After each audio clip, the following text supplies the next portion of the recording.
দেখো বন্ধুরা, আজকে আমাদের দুপুরের মেনুতে কি কি হয়েছে। এই যে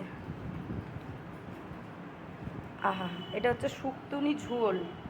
এতে কাঁচকলা, আলু, মানে পুরো শুক্তোর মতোই, কিন্তু এটায় দুধ পোস্ত এইসব পড়ে না। এটা শুক্তনি ঝোল বড়ি টড়ি দিয়ে হয়েছে।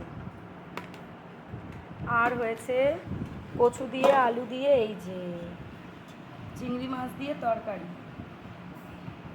আর এই যে কলমির শাক ভাজা। আর এসো এসো এসো, এই যে গলদা চিংড়ি, বড় বড়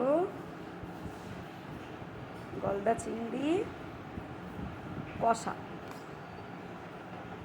এই যে চিংড়ি মাছের কষা। ব্যাস, আজকের দুপুরের মেনু এইটুকুই।